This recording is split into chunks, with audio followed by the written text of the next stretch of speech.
सुप्रभातम विद्यार्थियों, आप सभी का कोटा विश्वविद्यालय के बीए द्वितीय वर्ष के प्रश्न पत्र द्वितीय में स्वागत है। आज हम सभी बाणभट्ट जी के द्वारा विरचित कादंबरी का एक अंश है, शुकनासोपदेश है, उसके बारे में हम सभी पढ़ेंगे। इसकी विगत एक कक्षा हमने ली थी, जिसमें हमने देखा कि तारापीड़ का पुत्र होता है चंद्रापीड़ और एक तारापीड़ का मंत्री होता है, उसका नाम होता है शुकनास। तो जब चंद्रापीड़ का राज्याभिषेक का समय होता है तो चंद्रापीड़ उस मंत्री के पास जाता है और वह जो मंत्री, जो शुकनास नाम से जाना जाता है, वह उसे कुछ उपदेश देते हैं, जो उपदेश उसके राज्य के संचालन में काम आए। उन सभी उपदेशों का संग्रह शुकनासोपदेश में है। तो विगत कक्षा में हमने यह देखा था कि गुरु उपदेश की क्या महत्ता है और गुरु उपदेश किन व्यक्तियों के लिए लाभान्वित होता है। उसी उपदेश की श्रृंखला में प्रस्तुत है अग्रिम गद्यांश, जो शुकनास चंद्रापीड़ को कहता है, आलोकयतु तावत। आलोकयतु का मतलब देखो, लोट लकार का एक वचन है, जिसका अर्थ होता है देखो। तावत तो फिर कल्याणाभिनिवेशी। कल्याणाभिनिवेशी का अर्थ होता है मंगल प्राप्ति की ओर आग्रह करने वाले। कल्याणे अभिनिवेशो मतलब कल्याण में जिसका प्रवेश है, अस्य अस्ति इति कल्याणाभिनिवेशी, अर्थात मंगल प्राप्ति की ओर आग्रह वाले। उसके बाद में कल्याणाभिनिवेशी लक्ष्मीम इममेव प्रथमम। उसके बाद में इयम मतलब यह लक्ष्मी, इस लक्ष्मी को सर्वप्रथम तुम देखो। ठीक है, अब देखो ये किस प्रकार से लक्ष्मी का वो वर्णन करता है। तो इयम ही सुभट खड्ग मंडोत्पलवन विभ्रम भ्रमरी लक्ष्मी ही। अब देखो इयम, इयम स्त्रीलिंग के लिए है ना, तो लक्ष्मी। उसके बाद में ही सुभट, सुभट बोलते हैं अच्छे योद्धा। ठीक है, सुभट मतलब योद्धा। खड्ग मंडलोत्पल, खड्ग मंडल का अर्थ होता है कृपाण के समूह, अर्थात 80 धारा तलवार के समूह रूपी मंडलोत्पलवन, अर्थात कृपाण समूह रूपी कमल वन में विभ्रम भ्रमरी, विचरण करने वाली भ्रमरी। अर्थात कहने का अभिप्राय क्या है कि यह लक्ष्मी जिस प्रकार एक भंवरी होती है, वो कमल वन में लगातार घूमती रहती है, उसी प्रकार यह लक्ष्मी भी क्या करती है, वीरों की तलवार की धारा में विलास करती है। अर्थात कोई वीर है, किसी राज्य पर चढ़ाई करके उस राजा को मार देता है, तो उस राजा के पास जो लक्ष्मी होती है, वह उस वीर योद्धा के पास आ जाती है। इसी प्रकार से अनवरत रूप से यह वीरों के पास में आती जाती रहती है, उस भ्रमरी के समान। उसके बाद में लक्ष्मी ही, यह जो लक्ष्मी ही क्षीर सागरात, ऐसा कहा जाता है ना, समुद्र का मंथन हुआ था, तो उस समुद्र के मंथन से अनेक प्रकार की वस्तुएं निकली थी। उन सभी वस्तुओं में चंद्रमा, पारिजात, लक्ष्मी, मदिरा आदि अनेक प्रकार के तत्व थे। तो ये जो बाणभट्ट है एक कल्पना करते हैं, क्या करते हैं, क्षीर सागरात अर्थात क्षीर समुद्र से पारिजात पल्लवेभ्यो, पारिजात पल्लवेभ्य अर्थात मंदार वृक्ष के पत्तों से, अर्थात पारिजात के पत्तों से। एक ये पारिजात है ना, ये देवलोक में पैदा होने वाला एक वृक्ष है, तो उसको पारिजात कहा जाता है। तो यह इसके साथ पारिजात का वृक्ष भी उत्पन्न हुआ था, तो उस पारिजात के पत्तों से क्या लिया था इसने, रागम अर्थात लालिमा अर्थात अनुराग को प्राप्त किया था। कहने का अभिप्राय क्या है कि ये पारिजात के पल्लवों से अनुराग को साथ में लाई थी। जिन जिन के पास लक्ष्मी होती है ना, उनके उसके प्रति अनुराग में भी वृद्धि होती रहती है। उसके बाद में देखो क्या है, इंदु शकला देकांत वक्रताम। अब देखो यहाँ पे इंदु शकल का अर्थ होता है चंद्रह, किसको बोलते हैं? चंद्रमा से। इंदु शकलात बोलते हैं चंद्रमा के खंड से, अर्थात चंद्रमा का जो टेढ़ापन है ना, एकांत वक्रताम अर्थात कुटिलता को। तो साथ में लक्ष्मी जी के चंद्रमा भी पैदा हुआ था, इसलिए चंद्रमा से टेढ़ापन लिया लक्ष्मी जी ने। ठीक है। उसके बाद में उच्चैःस्रवसः, उच्चैःस्रवा नाम का इंद्र का अश्व या घोड़ा होता है। समझ में आ गया ना? तो वह जो उच्चैःस्रवा नाम का जो अश्व है वो भी लक्ष्मी के साथ पैदा हुआ था। तो लक्ष्मी ने क्या किया? उच्चैःस्रवा घोड़ा से चंचलताम अर्थात चपलता को लिया, अर्थात चित्त की अस्थिरता को लिया। लक्ष्मी स्थिर नहीं रहती है, कभी किसी के पास कभी किसी के पास।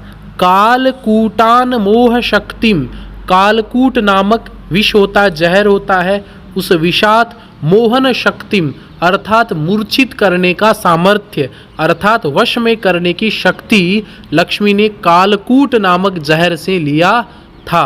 उसके बाद में आगे देखो क्या है? मदिरायाः मदम, मदिरा भी लक्ष्मी जी के साथ उत्पन्न हुई थी, तो मदिरा से मद लिया था। जिस व्यक्ति के पास लक्ष्मी आ जाती है ना, तो वो घमंड से नशे में वो क्या हो जाता है? मदमत्त हो जाता है। उसके बाद में कौस्तुभ मणेर नैष्ठुर्यम, कौस्तुभ एक मणि होता है, उस विष्णु के कंठ रत्न से नैष्ठुर्यम अर्थात निर्दयता अर्थात कठोरता को लक्ष्मी जी ने लिया था। लक्ष्मी बड़ी कठोर होती है, इसके लिए बहुत ज़्यादा परिश्रम करना पड़ता है, और वह व्यक्ति कठोर होकर के ही परिश्रम कर सकता है। ठीक है। उसके बाद में इत्येतानि, इति एतानि तत्वानि, ये जितने भी तत्व है ना, चंद्रमा, पारिजात, कालकूट, उच्चैःस्रवा, सहवास परिचय वशाद, इनके साथ है ना, साथ रहने से, परिचय हो जाने के कारण इन सभी के साथ में रहती थी। जो साथ में रहता है तो उसका परिचय भी हो जाता है। विरह विनोद चिन्हानि, विरह काल में मनोविनोद के लिए साथियों के चिन्हों को लेकर, अर्थात जब लक्ष्मी बाहर निकल रही थी तो लक्ष्मी को पता था कि मदिरा अलग जगह चली जाएगी, कौस्तुभ मणि अलग जगह चली जाएगी, तो मेरे जितने भी सहवासी हैं इनसे मैं कुछ कुछ चिन्ह ले लेती हूँ। विरह विनोद चिन्हानि गृहीत्वोद्गता, यह लेकर के, गृहीत्वा मतलब प्राप्त करके, कत्वा प्रत्यय है जिसका अर्थ होता है करके, उद्गता लक्ष्मी इन सभी चिन्हों को लेकर के ही उत्पन्न हुई। न ही एवं विधम अपरिचितम इह जगति कंचिदस्ति यथा इयम अनार्या, यथा इयम गुणसंधि है, यथा इयम जिस प्रकार यह, उसके बाद में क्या है? अनार्या अर्थात दुष्ट स्वभाव वाली, ये जो दुष्टा लक्ष्मी है उसके समान, न ही, न मतलब नहीं, एवं विधम इस प्रकार का, अपरम दूसरा, अपरिचितम इह मतलब इस, अस्मिन जगति मतलब संसार में, कंचित मतलब कुछ, अर्थात इस समस्त संसार में इस अनार्या के समान दूसरा कोई भी ऐसा नीच नहीं है जो इस प्रकार परिचय को ठुकरा दे। विद्यार्थियों, यहाँ में कहने का अभिप्राय क्या है? इसमें लक्ष्मी की बुराई की गई है। लक्ष्मी, कैसी लक्ष्मी की बुराई की गई है? यदि हम लक्ष्मी का दुरुपयोग करते हैं, यदि वही लक्ष्मी का सदुपयोग हम समाज के कल्याण के कार्यों में करते हैं, तो वही लक्ष्मी माँ के स्वरूप मानी जाती है। यदि उसी लक्ष्मी का दुरुपयोग आप गलत कार्यों में करते हैं, समाज के अहित में करते हैं, तो आप सच मानिएगा उस लक्ष्मी जितना दुष्ट व्यक्ति या दुष्टता को प्राप्त किए हुए कोई भी नहीं हो सकता है। इस प्रकार से अब देखो आगे का जो गद्यांश है वो क्या है? लब्धापि खलु दुखेन परिपाल्यते, लब्धा अपि, लब्धा का मतलब प्राप्ता अपि अर्थात लक्ष्मी प्राप्त हुई भी, खलु सचमुच में, दुखेन अर्थात कठिनता से, परिपाल्यते रखी जाती है। कहने का अभिप्राय क्या है? अत्यधिक परिश्रम के बाद भी, अत्यधिक परिश्रम के बाद प्राप्त होने पर भी यह लक्ष्मी ठहर नहीं पाती। आप कितना परिश्रम कर लो, एक दिन ऐसा आएगा कि आपके पास में धन संपत्ति नहीं रहेगी। समझ में आ गया आपके? दृढ़ गुण संदान, दृढ़ गुण पाशंदान कहने का अभिप्राय क्या है? निष्पंदीकृतापि, अर्थात संधि विग्रह आदि मजबूत रस्सी के बंधन से निश्चल बनाई हुई, गुणा एव संदानम दृढ़ंच तद गुण संदानम तेन निष्पंदीकृता। कहने का अभिप्राय क्या है कि गुण रूपी फंदे में आप मजबूती से बांधकर इसको निश्चल कर दो, कितने ही रस्सियों से बांध लो, पर लक्ष्मी तो क्या करती है? निकल ही जाती है। अब देखो आगे क्या है? उद्दाम दर्प भट सहस्र उल्लासिता सित लता पंजर विधृतापि।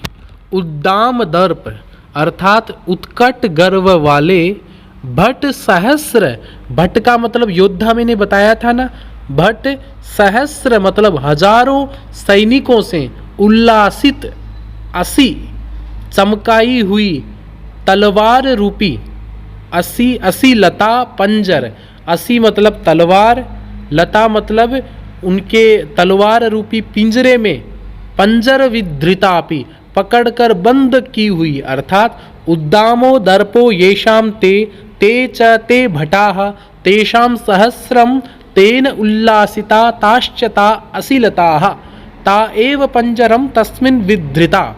समझ में आ गया? कहने का अभिप्राय क्या है कि उद्दाम अहंकार वाले हजारों संख्या वाले वीरों से संचालित खड्ग लताओं के पिंजरे में सावधानी से रखी जाने पर भी यह लक्ष्मी गायब हो जाती है। इस प्रकार से इस लक्ष्मी का स्वभाव बाणभट्ट जी बता रहे हैं। उसके बाद में क्या है? अपक्रामति अर्थात चली जाती है। मद जल दुर्दिनांधकार गज घटित गण घटा परिपालितापि प्रपालयते। देखो क्या कहने का अभिप्राय क्या है? मद जल अर्थात गज घन, दुर्दिनांधकार गज घन घटा परिपालितापि अर्थात बादलों से आच्छादित, दुर्दिन से उत्पन्न अंधकार की भांति काली मदधारा बहाने वाले घनाकार हाथियों के समूह से संरक्षित होने पर भी। कहने का अभिप्राय क्या है? मद जल दुर्दिनांधकार गज घटित घन घटा, इसका अर्थ क्या होता है कि बादलों से आच्छादित जिस प्रकार कालीमा से उत्पन्न अंधकार की भांति जो काली मदधारा बहाने वाले घनाकार बादलों के समान यदि हाथियों के समूह के अंदर यदि लक्ष्मी जी को रखा जाए, फिर भी परिपालितापि रक्षा करने पर भी प्रपलायते अर्थात लक्ष्मी वहाँ से भी चली जाती है। अर्थात मद जल की अविरल धारा से बादलों से आच्छन्न करने वाले हाथियों की श्रृंखला से निगड़ित रखे जाने पर भी लक्ष्मी भाग जाती है। अर्थात लक्ष्मी को आप कितना भी दबा के रख लो, जब जाना होगा तब जाके ही रहेगी। उसके बाद में न परिचयम रक्षति। अब देखो आपके पास में लक्ष्मी कितने ही वर्षों से रह रही है तो आपकी परिचित हो जाती है, फिर भी आपके परिचय की रक्षा नहीं करती है। समझ में आ रहा है ना आपके? न परिचयम रक्षति अर्थात किसी भी प्रकार के परिचय को यह नहीं देखती है। उसके आगे न अभिजनम ईक्षते, अभिजन मतलब अच्छे कुल को, ईक्षते मतलब देखती है। आप अच्छे कुल के हो तो ये आवश्यक नहीं है कि आपके पास लक्ष्मी टिकी ही रहे। तो न अभिजनम ईक्षते, अच्छे कुल को भी नहीं देखती। न रूपम आलोकयते, सौंदर्य को भी नहीं देखती है। व्यक्ति कितना ही सुंदर क्यों न हो जाए, यह आवश्यक नहीं है कि लक्ष्मी उसके पास रहे। न कुलक्रमम अनुवर्तते, और न वंश की परिपाटी को देखती है। अनुवर्तते मतलब अनुसरण करती है। यदि किसी के पूर्वजों के पास में लक्ष्मी हो तो उसके संतति के पास में लक्ष्मी हो, यह आवश्यक नहीं है। तो वंश की परिपाटी का भी अनुसरण नहीं करती है। न शीलम पश्यति, और सच्चरित्र को भी नहीं देखती है। आप कितने ही कैरेक्टर के अच्छे हो, अच्छा चरित्र हो, सदाचार से युक्त हो, पर आपके पास में लक्ष्मी रहे यह आवश्यक नहीं है। उसके बाद में न वैदग्ध्यम गणयति, उसके बाद में आपकी कितनी योग्यता है, दक्षता है, उसको भी लक्ष्मी नहीं देखती है। उसके बाद में न श्रुतम आकर्णयति, और शास्त्र ज्ञान को भी लक्ष्मी सुनती नहीं है। आप कितने ही शास्त्रों का ज्ञान हो पर आपके पास में लक्ष्मी आए यह आवश्यक नहीं है। न धर्मम अनुरुध्यते, उसके बाद में देखो क्या है, न धर्मम अर्थात सुकृत अर्थात धर्म का भी अनुरुध्यते मतलब अवलंबन करती, धर्म का भी अवलंबन नहीं करती है। न त्यागम आद्रियते, यह दान का भी सम्मान नहीं करती है। व्यक्ति कितना भी दान क्यों न कर दे स्वयं गरीब हो जाएगा। उसके बाद में न विशेषज्ञताम विचारयति, और आप में कितनी विशेषताएं हैं विशेष ज्ञान को भी उस पर भी विचार नहीं करती है कि ये अच्छा विशेषज्ञ है तो इसके पास रहूं, ऐसा भी नहीं है। न आचारम पालयति अर्थात शिष्टों के अनुचरित मार्ग का भी यह पालन नहीं करती है। न सत्यम अनुबुध्यते, और यह वास्तविकता को भी नहीं समझती है। न लक्षणम प्रमाणी करोति, और न सामुद्रिक शास्त्र के चिन्ह को प्रमाण करती है, अर्थात किसी सामुद्रिक शास्त्र में बता दिया कि इसके पास में लक्ष्मी रहेगी तो ये आवश्यक नहीं है उसके पास में लक्ष्मी रहेगी या नहीं रहेगी। इस प्रकार से ये जो शुकनास है वो चंद्रापीड़ को लक्ष्मी की अस्थिरता के बारे में बता रहा है कि लक्ष्मी के मद में होकर के तो कुछ ऐसा कार्य मत करना, क्योंकि लक्ष्मी की अस्थिरता नहीं है। लक्ष्मी का स्वभाव ऐसा है कि वह किसी के पास पे स्थिर रह नहीं सकती, इसलिए तेरे जितने भी कार्य हो तो आप उसको लक्ष्मी को अलग रख करके उन कार्यों को आप करना।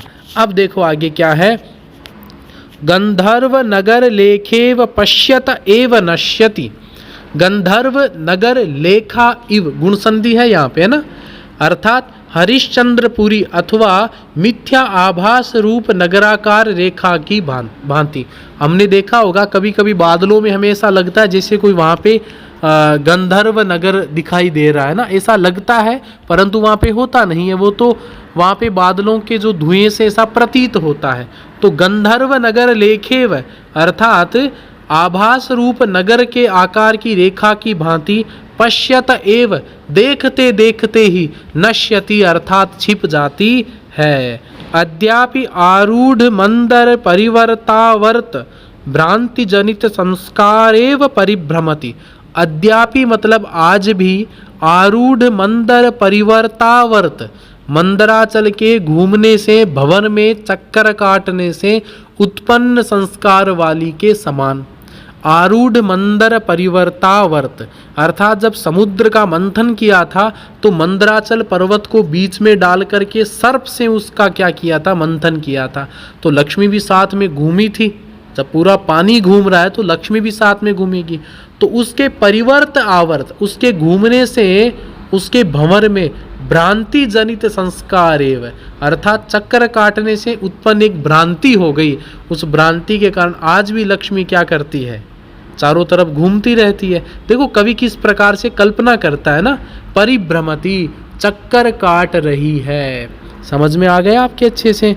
उसके बाद में कमिलिनी संचरण व्यतिकर लग्न नलिन नाल कंटक क्षतेव न क्वचिदपि निर्भरम आबध्नाति पदम। अब देखो आगे क्या है, कमलिनी अर्थात कमलिनियों में संचरण मतलब घूमने के संपर्क से लगे हुए व्यक्ति करलग्न कमल नाल के कांटों से घायल, अर्थात कमलिनियों के समूह में घूमने के कारण। उसके बाद में देखो कवि क्या कहता है कि यह लक्ष्मी इसलिए अपने पैरों को स्थिरता पूर्वक नहीं जमा पाती मानो कमलिनी में विचरण के संपर्क से पांव में कमल दंड के कांटे चुभ गए। ठीक है, इसी प्रकार लक्ष्मी क्या करती है कि इस प्रकार लक्ष्मी किसी भी व्यक्ति के पास में नहीं ठहर सकती, क्योंकि ये कमलिनियों के समूह में घूमती रहती है तो इसलिए वहाँ पे कांटे क्या करते हैं, कांटे चुभते हैं। तो कांटा चुभता है तो व्यक्ति उछलता है, एक जगह टिक नहीं सकता। उसके बाद में देखो क्या है, न क्वचिदपि, न मतलब नहीं, क्वचिदपि मतलब कहीं पर भी, निर्भरम आबध्नाति पदम कहीं पर भी अपने पद को अपने चरण को स्थिर नहीं कर पाती है। अति प्रयत्न विधृतापि, अति प्रयत्न विधृता बहुत प्रयास से स्थिर की गई, अत्यधिक प्रयास से इसको स्थिर की गई। उसके बाद में परमेश्वर अर्थात धनी गृहेषु अर्थात घरों में विविध गंध गज गंडम। उसके बाद में देखो क्या कह रहा है कवि यहाँ पर कि बहुत अत्यधिक प्रयत्न करने पर भी मतलब प्रयत्न करने पर भी लड़खड़ाती रहती है, मानो मदजल जलस्रावी मतंगों के कपोल प्रदेश से चूते हुए मदजल के पान से वह उन्मत्त हो गई है।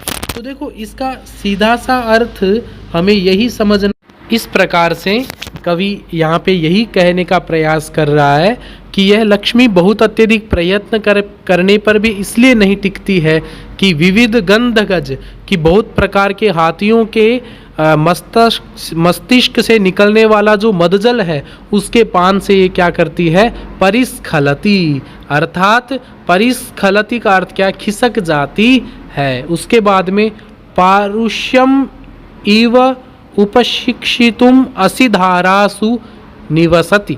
इसका अर्थ देखो क्या है कि कठोरता को, पारुष्यम का अर्थ परुष बोलते हैं कठोरता के भाव को पारुष्यम बोलते हैं ना। तो कठोरता को मानो इव मतलब मानो उपशिक्षितुम सिखाने के लिए असिधारासु तलवारों की धारा में निवसति मतलब निवास करती है।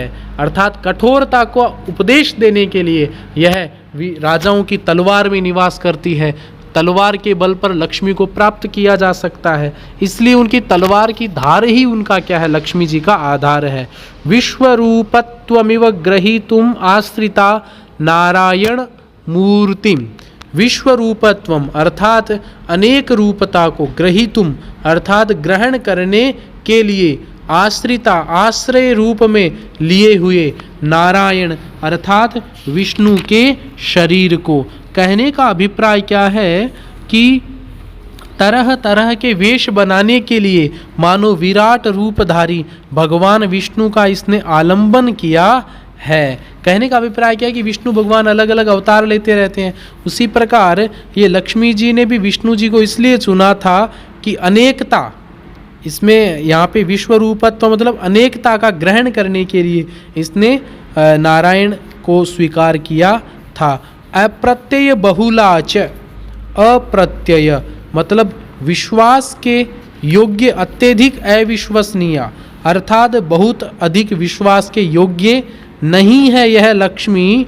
च और दिवसांत कमलम इव, सायकालीन कमल को समुपचित मूल दंड कोश मंडलम, जिसके जड़ नाल मध्य भाग तथा बाहरी विस्तार सब वृद्धि को प्राप्त हो चुके हैं, ऐसे कमल को तथा राजा के पक्ष में ऐसा बताया है जिसका राज्य क्षेत्र, सेना, खजाना तथा मित्र मंडल सब पूरी तरह विकसित हो चुके हैं। समझ में आ गया? तो मुंचति भू, अब देखो ये क्या करती है, विश्वास के अभाव के कारण ही अपने समृद्ध मित्र मंडल कर, खजाना और साम्राज्य आदि वाले राजाओं को समय पर छोड़कर यह लक्ष्मी भी उसी तरह चल देती है जिस तरह पूर्व विकसित कंदला, दंडकोश और पारी मांडल्य आदि से युक्त अपने आश्रय कमल को सायंकाल में छोड़कर चल देती है। कहने का अभिप्राय क्या है, जिस प्रकार सायंकाल के कमल जो पूरा एक कमल क्या करता है, पूरा एक खिला हुआ कमल होता है, उसको भी क्या करता है, उसको भी भास्कर है वो छोड़ देता है। उसी प्रकार लक्ष्मी भी क्या करती है, अपने राज्य से समृद्ध जो राजा है उसका भी वो क्या करती है, मुंचती अर्थात छोड़ देती है। आपके समझ में आ रहा है ना? तो ऐसे कमल और यहाँ पे राजा, इन दोनों के बीच में क्या है, वर्णन किया गया है। लतेव विटप कान अध्यारोहति, लतेव लता प्लस इव, लता के समान, विटप कान अर्थात वृक्ष की शाखाओं को, निंदित कामुकों को, अध्यारोहति आश्रयण करती है। कहने का अभिप्राय क्या है, जिस प्रकार लतिकाएं वृक्षों का आलिंगन करती है, उसी प्रकार भी लक्ष्मी भी नीच पुरुषों को अपनाती है। आपके समझ में आ रहा है ना? जिस प्रकार लता होती, बेल होती है तो वो वृक्ष के ऊपर चढ़ जाती है, उसी प्रकार लक्ष्मी का आधार भी नीच व्यक्ति है। गंगेव वसुजन्यपि तरंग बुद्बुद चंचला। अब देखो क्या है, गंगेव भागीरथी नदी की भांति, वसु जननी 8 वस्तुओं की माँ अर्थात धन को उत्पन्न करने वाली, तरंग बुद्बुद चंचला तरंगों और बुद्बुदों के समान चंचल। ये तरंग और बुद्बुदों के समान क्या है? लक्ष्मी चंचल है। जैसे भीष्म की माता गंगा लहरों और बुलबुलों से सतत अस्थिर रहती है, वैसे ही संपदाओं की जननी लक्ष्मी भी जल तरंगों एवं बुद्बुद के सदृश अस्थिर होती है। उसके बाद में दिवस कर गति ही इव प्रकटित विविध संक्रांति ही। दिवस कर गति अर्थात सूर्य की चाल, उसके बाद में प्रकटित विविध संक्रांति ही 12 प्रकार की संक्रांतियों अर्थात राश्यंतरों के संक्रमण को प्रकट करने वाला या अनेक व्यक्तियों के पास संचार या गमन प्रकट करने वाली। उसके बाद में क्या है, देखो कहने का अभिप्राय क्या होता है यहाँ पर कि जिस तरह है सूर्य 12 राशि को क्या करता है, वो सूर्य की चाल 12 प्रकार की संक्रांतियों में संक्रमण करती है, उसी प्रकार उस गति के समान लक्ष्मी की भी गति है। ये भी क्या, सूर्य राशियों का अतिक्रमण करता है और ये लक्ष्मी व्यक्तियों का क्या करती है? अतिक्रमण करती है। पाताल गुहेव तमो बहुला। अब देखो तमो बहुला मतलब प्रगाढ़ अंधकार वाली या अधिक तमोगुण वाली। पाताल गुहा मतलब नीचे के लोक की गुफा या कंदरा के समान। अब नीचे की लोक या कोई गुफा बनी तो उसमें अंधेरा कितना रहता है, ठीक है। जिस तरह रसातल की गुफा अंधेरे से युक्त होती है, वैसे ही यह भी तमोगुण प्रधान होती है। जिस प्रकार राक्षसी हिडिंबा एकमात्र भीम के साहस पर मुग्ध हो गई, उसी तरह लक्ष्मी भी प्रचंड साहस से वशीभूत होती है। हिडिंबेव भीम, हिडिंबा की तरह भीम साहस एक हार्य हृदया। अर्थ कहने का अभिप्राय क्या है कि नाम हिडिंबा नाम की राक्षसी जिसने भीम द्वारा घटोत्कच पुत्र को पैदा किया था, भीम साहस एक हार्य हृदया, भीम के पराक्रम से आकर्षित हृदय वाले, प्रचंड साहस से जिसका हृदय हरा जा सकता है, ठीक है। ऐसे जिस प्रकार से हिडिंबा ने वर्ण किया था भीम का साहस को देखकर, उसी प्रकार लक्ष्मी भी क्या करती है? प्रचंड साहस से वशीभूत हो जाती है। इस प्रकार से विद्यार्थियों आज हमने लक्ष्मी के बारे में पढ़ा है। आपकी परीक्षा में प्रश्न आ सकता है कि लक्ष्मी के स्वभाव का वर्णन कीजिए, तो आपको ये सब लिखना है। न परिचयम रक्षति, न अभिजनम ईक्षते, है ना, न कुलक्रमम। इस प्रकार से आपको ये छोटी छोटी पंक्तियाँ मैंने आपको समझाने का प्रयास किया है। तो आपको क्या करना है, संस्कृत वाले समझ करके अच्छे से याद करके आपको परीक्षा में लिखना है, जिसके द्वारा आपकी परीक्षा में आपके अच्छे अंक आ सके। यदि आपको इस कक्षा में कोई सी भी जिज्ञासा होती है, आप मुझे व्हाट्सएप पर पूछ सकते हैं या आप मुझे इस YouTube के कमेंट बॉक्स में आप पूछ सकते हैं, और आप अपना गृह कार्य प्रतिदिन करते रहिए। आज के लिए इतना ही। आप सभी को बहुत बहुत धन्यवाद।